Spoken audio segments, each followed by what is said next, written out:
एक घर की स्त्री, घर की नारी जब तुलसी जी में जल चढ़ाती है और प्रसन्न चित्त होकर जल चढ़ाती है तो तुलसी के पत्ते भी प्रसन्नता का भाव दर्शाते हैं। पीपल के वृक्ष में भी आप अगर प्रसन्न होकर जल चढ़ाते हो तो पीपल का वृक्ष भी प्रसन्नता देता है। बट वृक्ष में आप प्रसन्न होकर जल चढ़ाते हो तो बट वृक्ष भी प्रसन्नता का भाव देता है। बेलपत्री का छोटा सा पौधा है, उसमें आप प्रसन्न होकर जल चढ़ाइए तो वह बेलपत्र भी प्रसन्नता का भाव देता है। एक जीव, एक जंतु, पशु, पक्षी, वायुचर, जलचर, थलचर जितने भी हैं, चाहे वो मनुष्य हो चाहे संसार के जितने भी जीव हों, वो सब यदि आप प्रसन्नता देते हो तो वो भी आपको प्रसन्नता जरूर प्रदान करते हैं। प्रसन्नता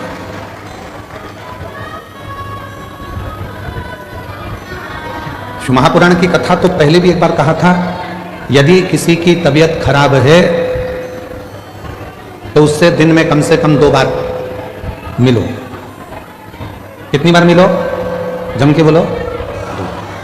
घर में अगर किसी की तबीयत खराब है, परिवार में किसी की तबीयत खराब है, कुटुंब में किसी की तबीयत खराब है, कोई रिश्तेदार की तबीयत खराब है, तो कम से कम दिन में 2 बार मिलो। क्यों मिलो? तुम्हारे जाकर खड़े होने से, मिलने से उसके परिवार में और उसको हिम्मत आ जाती है उस बीमारी से लड़ने की। किसी की तबीयत खराब है तो दिन में जम के बोलो 2 बार मिलो। किसी का समय खराब है, बेकार समय चल रहा है, दुख की घड़ी चल रही है, कोई परेशानी आकर खड़ी हो गई है, तो शिव महापुराण की कथा कहती है उससे 3 बार मिलो। कितनी बार मिलना है? तबीयत खराब है तो दिन में 2 बार मिलो, समय खराब चल रहा है तो दिन में 3 बार मिलो। कोई बात नहीं भैया, सब हो जाएगा, सब अच्छा समय आएगा, टेंशन मत लो। खड़े हो जाओ उसकी दुख की घड़ी, उसकी परेशानी की घड़ी, उसकी संकट की घड़ी। महाराज, किसी की तबीयत खराब है तो दिन में 2 बार मिलो, किसी का समय खराब है तो दिन में 3 बार मिलो, और किसी की नीयत खराब है तो उसे सपने में भी मत मिलो। मान लो उसकी नीयत खराब है तो स्वप्न में भी उसको मत देखना, स्वप्न में भी उससे बात मत करो, मिलो ही मत। स्वास्थ्य खराब है, थोड़ा देर जाके मिल। आप लोगों से निवेदन है, आपके घर में बुजुर्ग माँ बाप रहते हैं, बूढ़े बूढ़े व्यक्ति रहते हैं, बेटों को फुर्सत नहीं है काम धंधे से, बहुओं को फुर्सत नहीं है अपने रसोई घर से और कार्य से, पर थोड़ा सा समय निकालकर 2 बार कम से कम अपने बुजुर्ग माँ बाप से बात करा करो। माँ कैसी हो, पापा कैसे हो, भाई कैसे हो, बहन कैसी हो, 2 बार। समय खराब चल रहा है, दुख की घड़ी है, परेशानी की घड़ी है, कष्ट की घड़ी है, कोई समस्या बहुत ज़्यादा पड़ी हुई है, कोई बहुत दुख की घड़ी में, समस्याओं की घड़ी में लोग घिरे पड़े हुए हैं, कोई समस्याओं की घड़ी में लोग घिरे हुए हैं, तो उस समय पर, उस घड़ी में, उस पल में, उस समय में, उस समस्या की घड़ी में कम से कम उसको 3 बार जाकर मिलना चाहिए। 3 बार।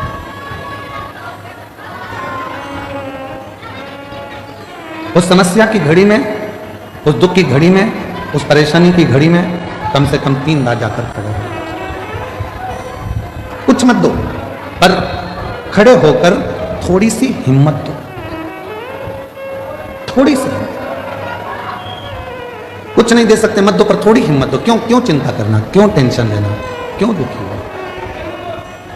और मैंने तेरे ही भरोसे बाबा, तेरे ही भरोसे हवा उड़ती जावांगी बाबा, गोर तो छड़ी नाम कटी जावांगी।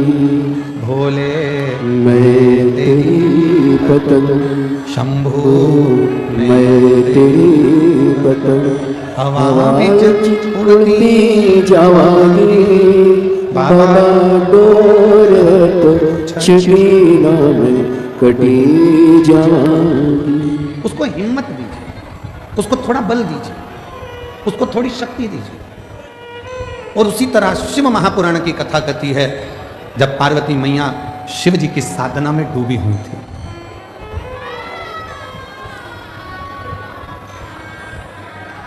जब भगवान शंकर की साधना में पार्वती मैया डूबी हुई, तब करते करते करते करते बहुत वर्ष निकल गए तो भी शिव प्रकट नहीं हुए। तो भी भगवान शंकर प्रकट नहीं हुए।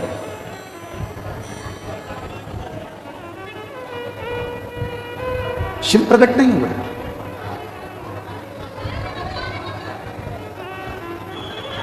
मां पार्वती जी थोड़ी सी हिम्मत हार गई। कब? जब उन्होंने सूखे पत्तों का सेवन किया,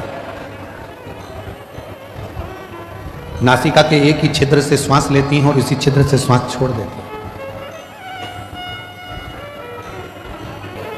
कई माताएं व्रत करती हैं, साधना करती हैं, उपास करती हैं, नियम ले लेती हैं, कोई व्रत धारण कर लेती हैं और उनको लगता है कि मैं व्रत कर रही हूं। जब आप लोग हिम्मत हारने लगते हो तो जिसका तुम व्रत कर रहे हो, जिसकी तुम साधना कर रहे हो, जिसका तुम तप कर रहे हो, वो देवता तुम्हें हिम्मत देने के लिए तुम्हारे मन के अंदर आकर विराजमान होते जाए,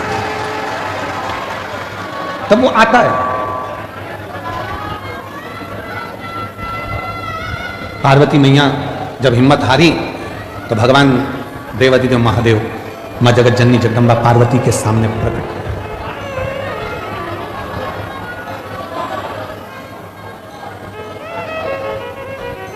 और शंभु शरणे माऊ घड़ी रे घड़ी दूध काटो दया करे निदर्शन आपो। शंभु शरणे घड़ी माऊ घड़ी रे घड़ी दूध काटो दया शिव पार्वती जी की साक्षी में उनको बल देने के लिए प्रकट, असली स्वरूप में नहीं।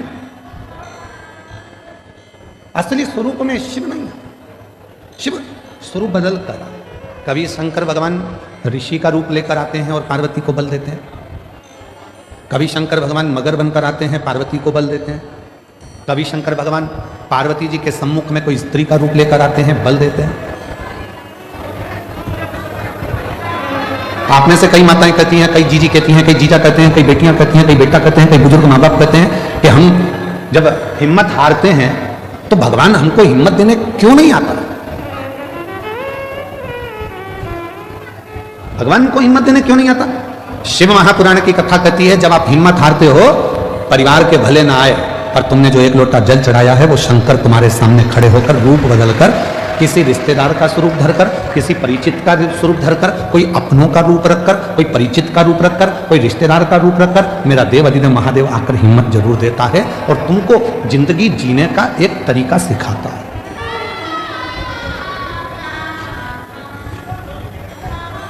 ऐसा नहीं कि संसार में जो जन्मे हैं उनको मौका नहीं मिलता, सबको देता है। एक पशु है, मेरा देवादिदेव महादेव उसको भी आगे बढ़ने का मौका देता है। एक पक्षी है, मेरा महादेव उसको भी आगे बढ़ने का मौका देता है। एक जीव जंतु है, मेरा महादेव उसको भी आगे बढ़ने का मौका देता है। और एक सांसारिक मनुष्य है, उसको भी आगे बढ़ने का मौका मेरा देवादिदेव महादेव देता है। ऐसा नहीं है कि मेरे शिव जी मौका नहीं देते।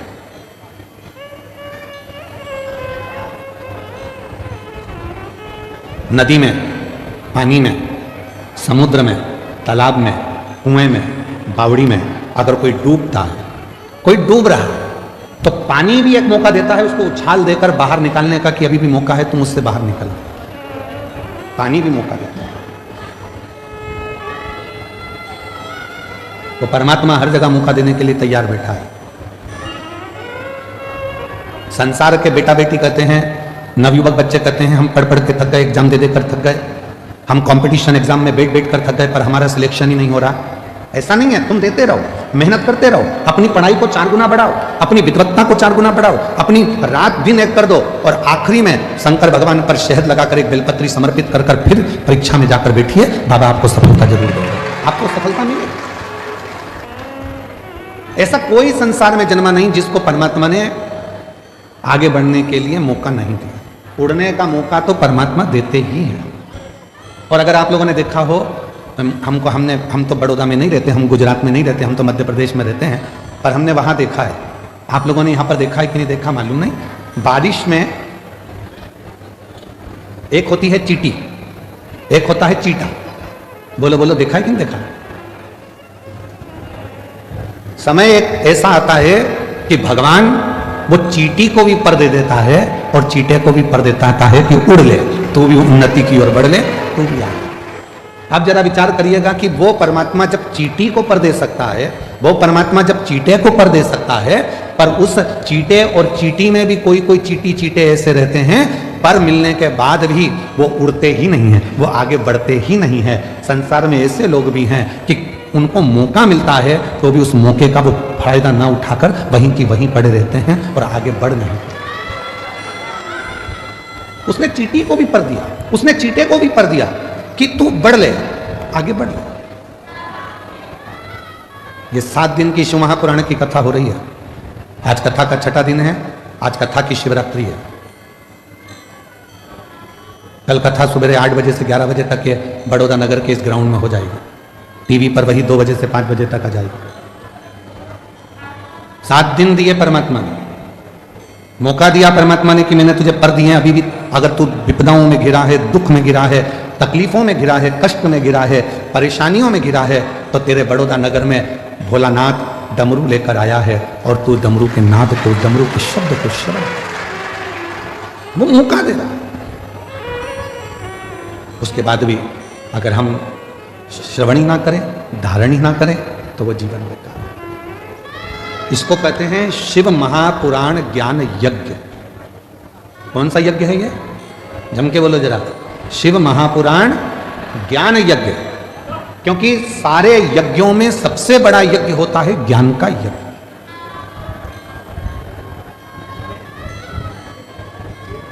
भजन संध्या कराई, रात को खूब नाचे कूदे, एंजॉय करा, पूरे होर्डिंग लगाए गए बड़े बड़े, भजन संध्या है, भजन संध्या है, भजन संध्या।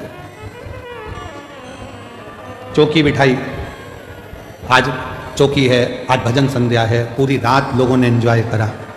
ठीक है, भजनों में नाचे आप, ठीक है, पर ज्ञान क्या लिया? ज्ञान क्या प्राप्त किया? बड़े बड़े यज्ञ हुए, उसमें आहुतियां छूटी, बैठने वाले बैठे, खर्च करने वालों ने खर्च भी किया, बहुत बड़े बड़े बड़े यज्ञ हुए, पर उससे हमने ज्ञान क्या लिया?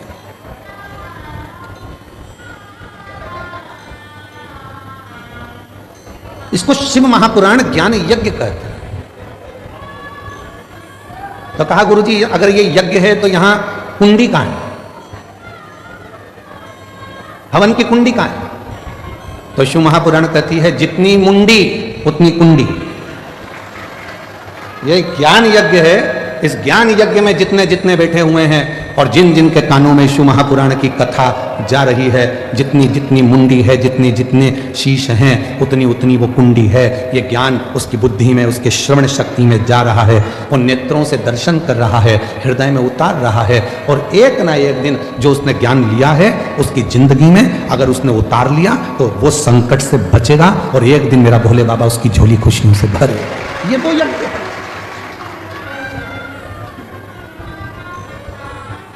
यहां व्यक्ति स्वयं आत्मा से परमात्मा को मिलाने का प्रयास कर रहा है, मन को परमात्मा से लगा। कभी किसी महाराज जी ने अपने प्रवचन में नहीं कहा कि शरीर को परमात्मा से लगाओ। कभी किसी महाराज जी ने, बड़े बड़े संत साधु ने भी अपने अपने प्रवचन में नहीं कहा कि इस तन को परमात्मा से लगाओ। किसी संत साधु गुरुजन ने नहीं कहा, किसी वक्ता ने नहीं कहा कि तन को परमात्मा से लगाओ। जिसने भी कहा एक ही बात कही, मन को, चित्त को परमात्मा से लगाओ, आत्मा को परमात्मा से लगाओ। क्यों? तन लगाने का क्यों नहीं बोला? शरीर को परमात्मा से लगाने का क्यों नहीं बोला? क्योंकि शरीर माता और पिता की देन है। इस शरीर में आधा भाग मां का है, इस शरीर में आधा भाग पिता का। शरीर माता पिता की देन है, और जब थोड़े से बड़े हो गए तो ये शरीर भोजन की देन है, जितना खाओगे उतने तंदुरुस्त रहोगे।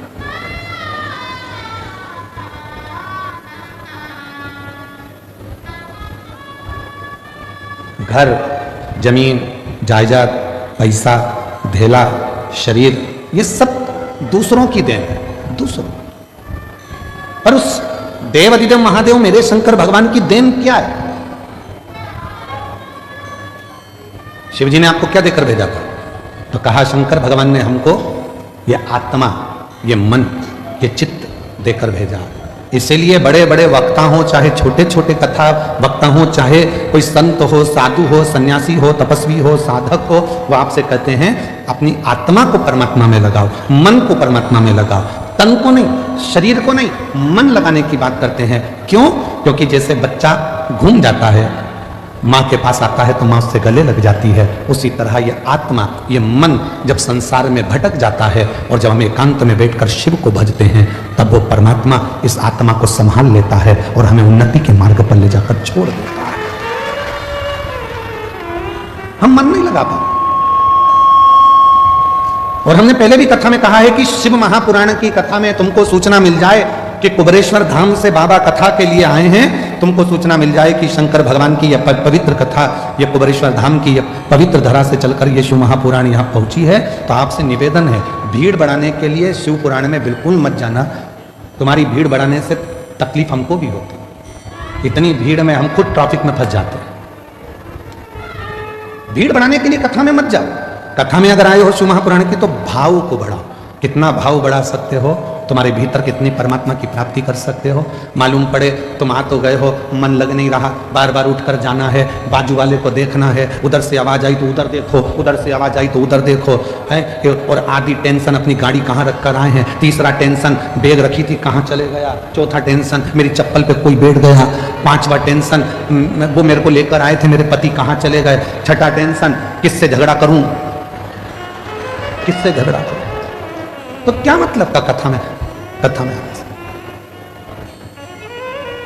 समय बर्बाद करने के लिए कथा में बिल्कुल मत आए हो। आज कथा की शिवरात्रि है, ये 2 दिन, एक छठा दिन, एक कथा का 7वां दिन, ये दोनों दिन इतने प्रबल होते हैं कि जो पंडाल में बैठकर बाबा से कहा जाता है, सुना जाता है, वो सब शिव 3 महीने के अंदर देते जरूर है। इसीलिए लाखों की संख्या में शिव भक्त यहाँ आते हैं, इसलिए लाखों की संख्या में पहुंचते। और उसमें भी हम हमारी बुद्धि को, अपने चित्त को, इधर कोई पानी देने आया, कोई टॉफी देने आया, कोई सामान देने आया, भैया दे ना, भैया दे ना जरा, भैया दे ना जरा, मांगना था उस भोलेनाथ से और मांगने में रह गए दूसरे से। मालूम पड़ा करोड़ों का धन छोड़कर 2 रुपए लेकर साथ चले गए, तो क्या मतलब? छोड़ो।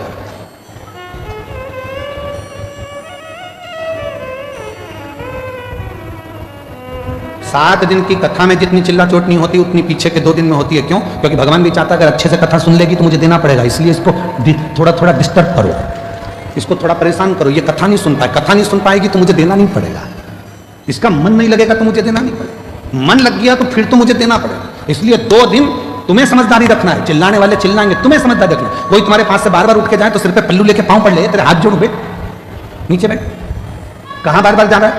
तुझमें नारद घुस गया क्या? नारद भरा गया क्या? बार बार जा रहा है, फिर आ रहा है, फिर जा रहा है, फिर आ रहा है, बैठ जाकर। बहुत सावधानी की जरूरत है। पता नहीं वो तो माघ के महीने में बड़ौदा वालों पर भगवान शंकर की क्या कृपा होना है, इसलिए यीशु महापुराण की कथा हो गई, वो पता नहीं, पर हो गई है, प्राप्त हो रही है, उसको ग्रहण कर लो, जितना ले सकते हो ले लो, जितना बटोर सकते हो बटोर लो। पूरे कथा के बीच में बाबा से अपने मन की बात का स्मरण करते रहो, बीच बीच में उसको याद करते हुए तुम्हारे चित्त को, आनंद को उस परमात्मा से जोड़ते रहो। लगना चाहिए कि तुम्हारी रोमावली, हाथ की पाँव की रोमावली तुम्हारी खड़ी हो रही है, वो परमात्मा तुमको मिल वो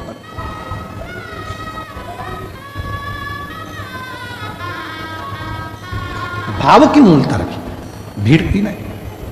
पार्वती मैया तप में लगी हैं, जहां पर वो थोड़ी सी भी डाउन होती हैं, थोड़ी सी उनको लगता है कि शिव नहीं मिलेंगे क्या, शंकर नहीं मिलेंगे क्या, तब भोले बाबा किसी ना किसी का रूप रख कर आकर उनको समझा जाते।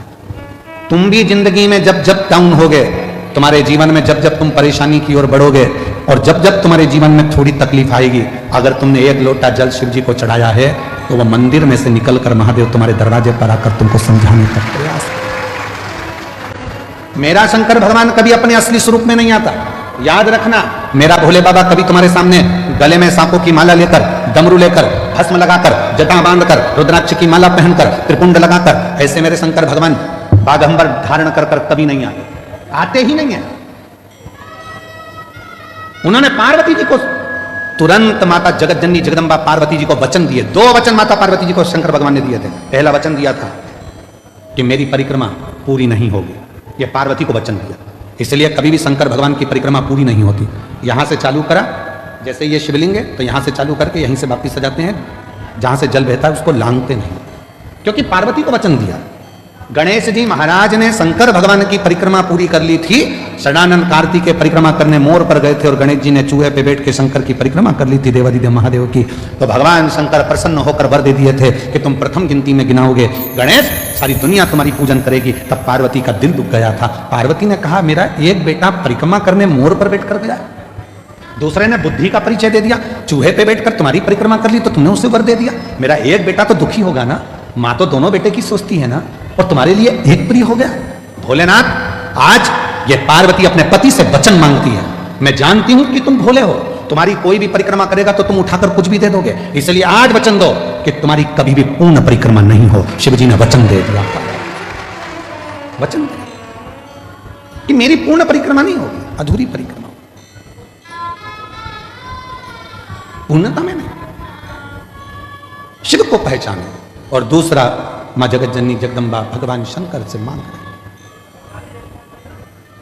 जब दुख की घड़ी, जब तकलीफ की घड़ी, कष्ट की घड़ी, तब आपको आना। इस रूप में नहीं। क्यों? इस रूप में दिक्कत क्या है? गले में सांप पड़ा है, नीचे बागंबर है, रुद्राक्ष की माला है, त्रिपुंड है, कंठ नीला है, भस्म चढ़ी है। इस रूप में क्यों नहीं? पार्वती जी ने कहा मैं तुम्हें बताऊंगी, समय आने, समय आया। भगवान राम जी का प्रागट्य हुआ। शंकर भगवान दर्शन करने के लिए गए तो कौशल्या मैया ने शंकर भगवान को राम जी का दर्शन नहीं किया। फिर द्वापर आया, भगवान कृष्ण का प्रागट्य हुआ। भगवान शंकर फिर दर्शन करने के लिए गए तो यशोदा मैया ने लाला का दर्शन नहीं किया। वो आप लोग एक लाइन गुनगुनाते, श्री कृष्ण के दर्शन करने चले सदा शिव गोकुल में, गली गली में शोर मचावे चले सदा शिव गोकुल में। यशोदा जी ने दर्शन कराया था भगवान को? नहीं। बाबा तुम्हारे गले में सर्प है, मेरा बच्चा डर जाएगा। बाबा तुम्हारा वेश बड़ा विचित्र है, इसको देखकर मेरा बच्चा डर जाएगा। ना राम जी का दर्शन कौशल्या जी कराती हैं, ना कृष्ण भगवान का दर्शन यशोदा जी कराती हैं। तो माता पार्वती जी ने वचन मांग लिया कि आज के बाद तुम्हारा भक्त अगर तुमको बुलाए तो इस रूप में मत जाना, कोई रूप बदलकर, उसी के परिवार का रूप रखकर, उसी के कुटुंब का रूप रखकर, उसी का अपना कोई रूप रखकर तुम चले जाना। क्यों?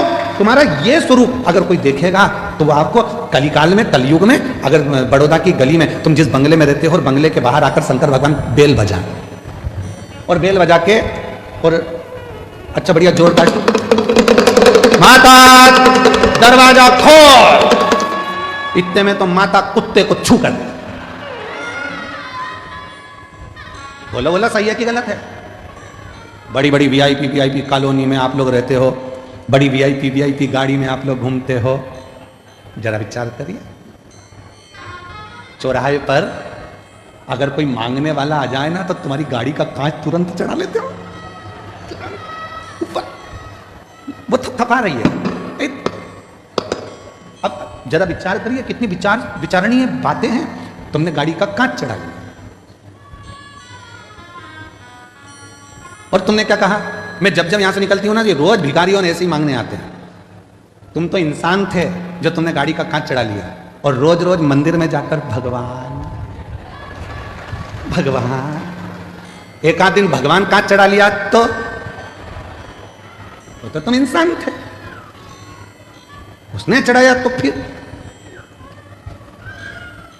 अभी छत्तीसगढ़ में एक कोई मंत्री, अब तो नहीं है वो मंत्री, पर उन्होंने बहुत बड़ी बात कह दी थी, उस पर हमारी बात पे कटाक्ष भी हुआ।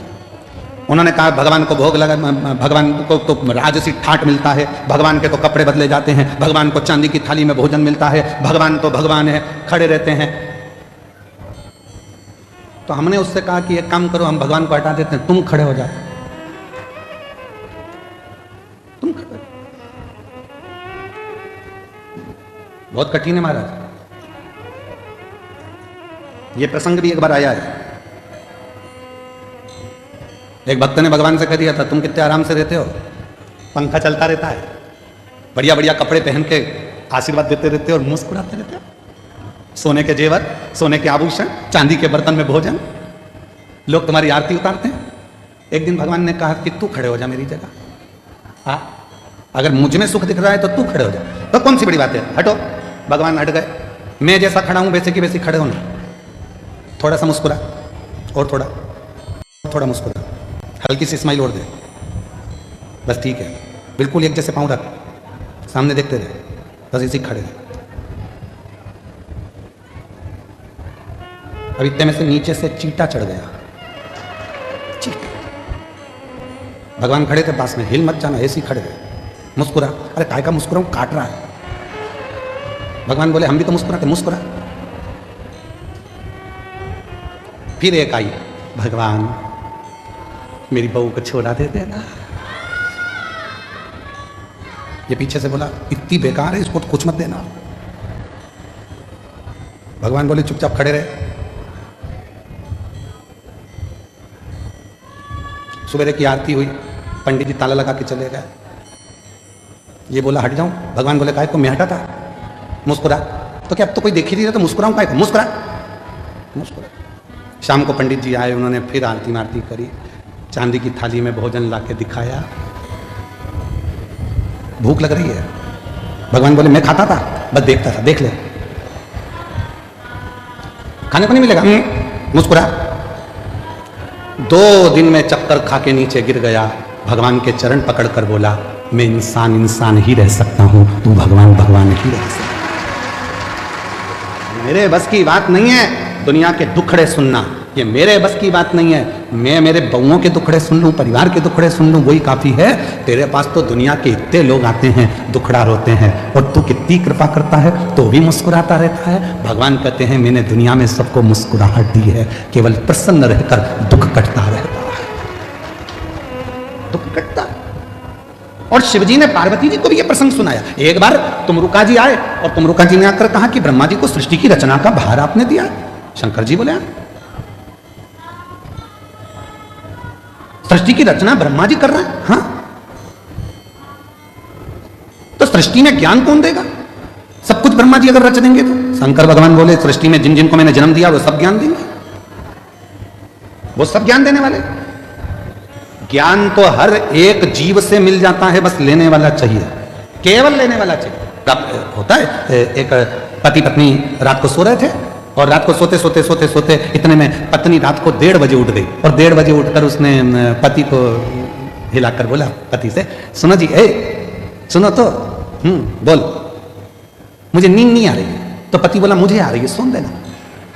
नहीं, सुनो तो, बोल, मुझे इसलिए नींद नहीं आ रही, मान लो अपने कोई पप्पू हो गया तो कहां सोएगा। पति बोला कैसी मूर्खों जैसी बात करती है। पति थोड़ा सा नींद में था, इधर खसक गया, बोला इधर सो जाएगा, सो जा। पत्नी सो गई। 2:30 बजे फिर उठ गई, पति को बोला उठो। पति बोला अब क्या हुआ? मान लो अपने को एक पप्पी होगी छोटी सी, तो वो कहां सोएगी? पति और खसका, इधर सो जाएगी, मेरे को सो जान दे, सुबह ड्यूटी पे जाना है, तू सो जान दे। पति और खसक गया। 3:30 बजे फिर जग गई, उठो। पति ने पूछा अब क्या हुआ? अपने को एक और पप्पू हो गया तो वो कहां सोएगा? पति बेचारा और खसका। अब पलंग तो पलंग है, कोई शासन की रोड थोड़ी ना, ये खसक देगा। खसकते से पलंग से धड़ से नीचे गिर गया। नींद में तो था ही, कमर का कुस्का चले गया, कमर टेढ़ी हो गई है। पति बोला अब तो सो जा। पत्नी सो गई, पर पति को नींद नहीं आई, उठ गया। एक बैग तैयार करा। पत्नी सवेरे से उठते से बोलती है गुड मॉर्निंग। ये तो बताओ, रात को इतनी अच्छी बात कर रहे थे, अभी सुबह सुबह कहां जाने की तैयारी कर रहे हो? पति ने कहा, रात को मात्र पुत्र की कामना करी और कमर की हड्डी टूट गई। अगर वो पुत्र पैदा हो गया तो ना जाने कौन कौन सी हड्डी तोड़ेगा। इससे अच्छा है मैं तो जाऊं और गिरनार के पर्वत पर बैठकर भगवान शिव की आराधना करूं, दत्त की आराधना करूं। ज्ञान कभी भी पैदा हो सकता है, ज्ञान कहीं पर भी प्रकट हो सकता है, बस उसको लेने वाला चाहिए। और भगवान शिव कह रहे हैं तुम रुका जी से, प्रकृति में ऐसा कोई नहीं है जो हमको ज्ञान नहीं देता। चिड़िया हमको चहकना सिखाती है, मोर हमको नाचना सिखाता है, कोयल हमको गुनगुनाना सिखाती है, गाना सिखाती है, नदियां हमको सिखाती हैं कि हमेशा निरंतर चलते रहो, बढ़ते रहो, पीछे मुड़कर मत देखो। पर्वत सिखाते हैं कि तुम्हारी उन्नति तुम्हारे हाथ में है, मेरे जैसे विशाल बन जाओगे, बढ़ते रहो। समुद्र तालाब सिखाते हैं कि जितना मैं गहरा हूं उतनी जिंदगी में तुम गहराई को धारण करो। पृथ्वी सिखाती है कि धैर्य रखो। संसार में जितने जीव जंतु हैं, संसार में जितने भी जीव हैं, वो सब हमको सिखाते हैं। जो निर्जीव हैं वो भी सिखाते हैं, वो हमको सिखा रहे हैं, पर हम सीखने को तैयार नहीं।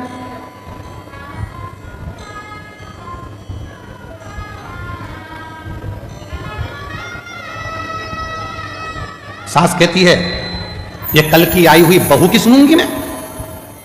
सास के मुंह के शब्द रहते हैं कि कल की आई बहू की सुन के चलूंगी, उसकी सुनूंगी। बहू कहती है, मैंने अपने बाप की नहीं सुनी तो तुम्हारी सुनूंगी।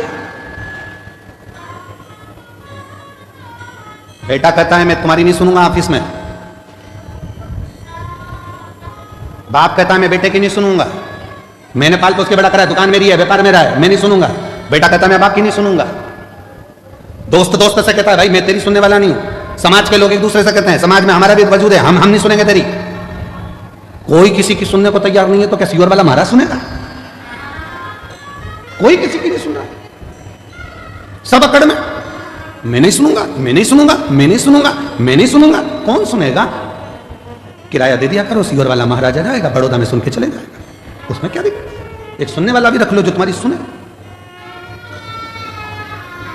अकड़ को त्याग दो।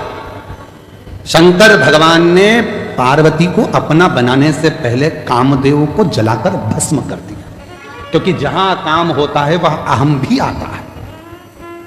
जहां काम होगा वहां हम आएगा।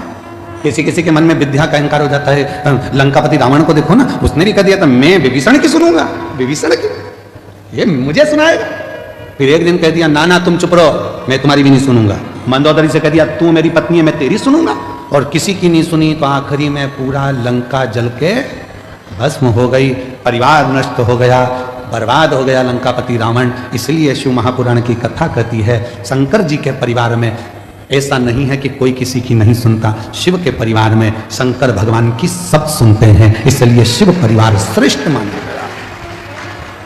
इसलिए शिव परिवार श्रेष्ठ माना गया। गणेश जी भी शंकर जी की सुन रहे हैं, पार्वती जी भी शंकर जी की सुन रही है, कार्तिकेय भी शंकर जी की सुन रहे हैं, सर्प भी सुन रहा है, मोर भी सुन रहा है, चूहा भी सुन रहा है, नंदी भी सुन रहा है, शेर भी सुन रहा है। और अगर शेर नहीं सुनता शंकर भगवान की, तो शंकर भगवान का क्या बागंबर होता?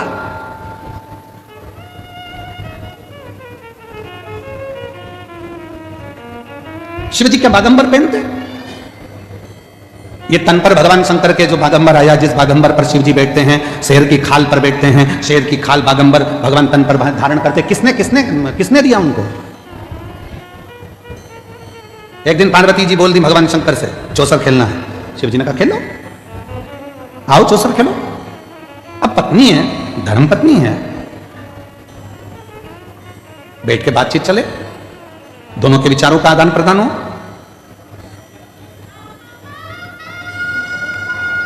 बहुत विचित्र समय है, पर हमको बड़ौदा में बहुत अच्छी चीज लगी है, जो हमको देखने को मिला, उसमें हमको बड़ी प्रसन्नता लगी।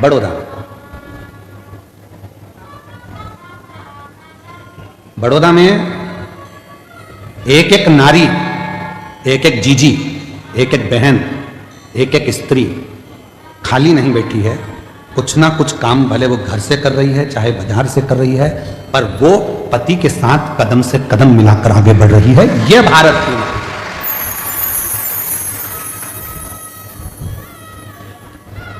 और पति कह दे कि मैं बड़ा, तुमसे बड़ी है वो। क्यों? रोटी बनाती है और रोटी कमाने जाती है, बनाती भी है और कमाने जाती है। बहुत अच्छा लगा। कई माताएं घर में ही फाफड़ा बना रही है, पैकेट पैक करके बेच रही हैं, कोई कुछ बना रहा है, कुछ बनाकर बेच रहा है। अभी एक भैया जी आए थे, उनकी धर्मपत्नी वो गाय के गोबर के श्रृंगार कुछ गाय आदि बनाती हैं, गणेश जी बनाती हैं, वो बेच। सबका अपना अपना कर्म, प्रसन्नता है। और कहीं कहीं की ऐसी भी हैं जो बेवकूफ बनाती हैं, ऐसा भी है। काम कुछ नहीं है और पूछो तो जैसे ही काम कुछ नहीं और मायके से फोन आ जाए, बेटा क्या कर रही थी? मम्मी इतना काम इतना काम इतना काम इतना काम, पूछो मती। तो तूने करा क्या बेटा? आज बर्तन वाली नहीं आई क्या? मम्मी आई थी, मांझ के चली गई। तो भोजन बनाने वाली नहीं आई क्या? मम्मी आई थी, बना के चली गई। फिर पोछे वाली नहीं आई क्या? नहीं मम्मी आई थी, पोछा लगा कर चली गई। फिर काम क्या था बेटा? बच्चे स्कूल गए क्या? हाँ। उनका टिफिन किसने बनाया? मम्मी, वो हमारी सासू जी ने बना कर दे दिया था। फिर बेटा काम क्या था जो तू थक गई? मम्मी आज इंस्टाग्राम पर रील अच्छी नहीं आई, आज इंस्टाग्राम पर रील अच्छी देख देख के मैं मोबाइल को थक गई, पर एक भी नहीं आई, थक गई। बस इतना सा काम किया बेटा, तो भी मां कह रही है इतना क्यों लोड लेती है, फेसबुक क्यों नहीं देख लेती है? मां कह रही, हे भगवान देख तेरे संसार की हालत क्या हो गई भगवान।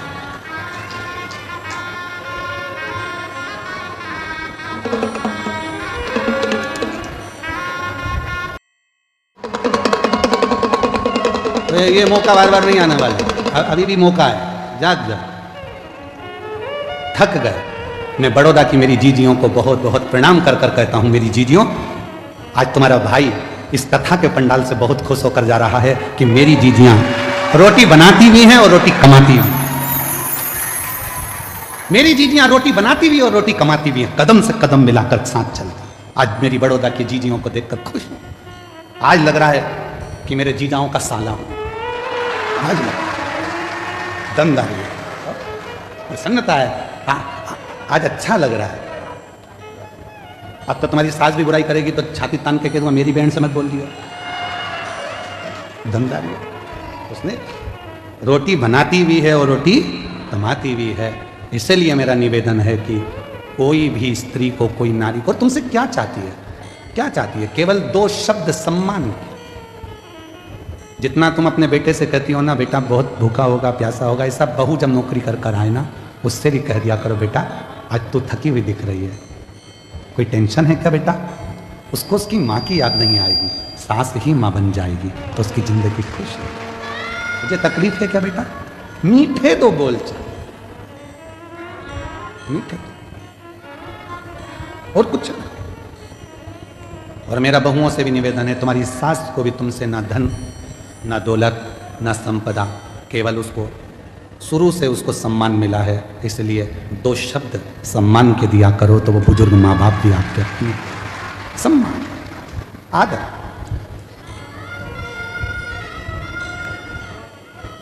पार्वती मैया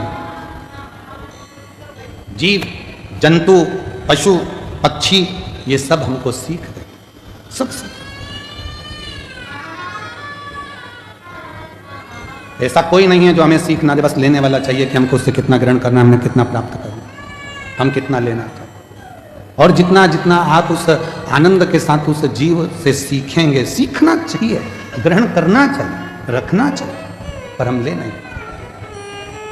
और जो जैसी भावना लाया वो वैसा ही फल पाया, नहीं खाली उसे लौटाया वो मन ही मन हर्षाया, और कर दिया माला माल काशी वाले लुटा दिया भंडार काशी वाले।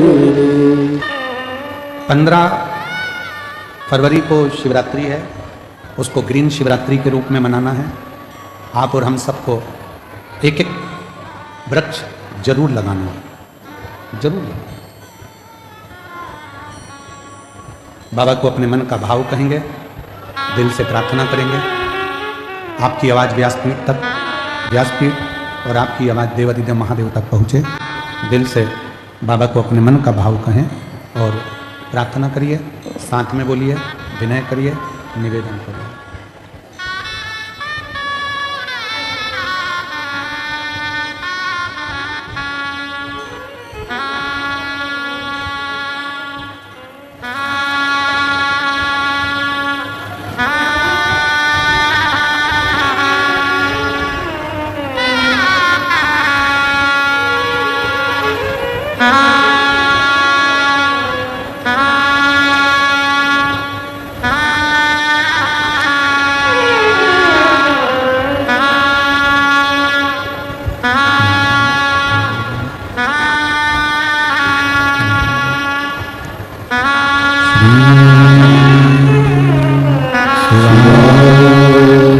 नमस्तु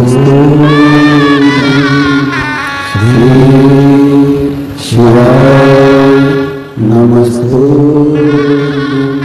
श्री शिवाय, नमस्तु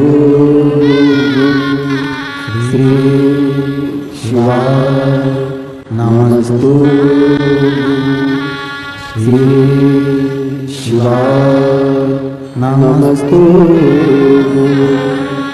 भोला सब दुख काटो मार, ओ भोला सब दुख काटो मार। शिव शंकर जप तेरी माला, भोले बाबा जप तेरी माला। भोला सब दुख काटो मार, ओ भोला सब दुख काटो मार। वेश मंगल मंगलकारी, वेश मंगल मंगलकारी। शमशान वासी हमारा, शमशान निवासी हमारा। ओ भोला सब दुख काटो मार, ओ भोला सब दुख काटो मार।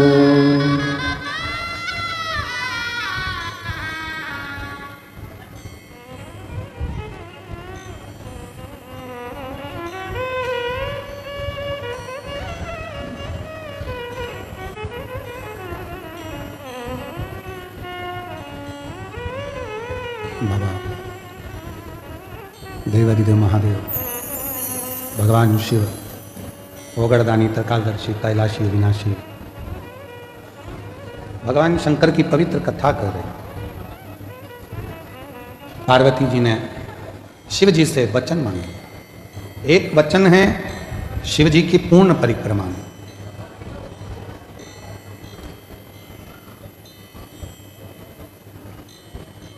दूसरा वचन है कि अपने स्वरूप को त्याग कर जाओ, और जो जीव है, जंतु हैं, पशु हैं, पक्षी हैं, वो सब शिव के हैं। पार्वती जी ने कहा मेरे साथ में बैठकर चौसर खेलो। भगवान शिव चौसर खेलो। चौसर में पार्वती जी ने सारे वस्त्र, शंकर भगवान के जो बागंबर था वो ले लिया। शिव जी के जो भी वस्त्र थे वो वस्त्र सब धारण कर।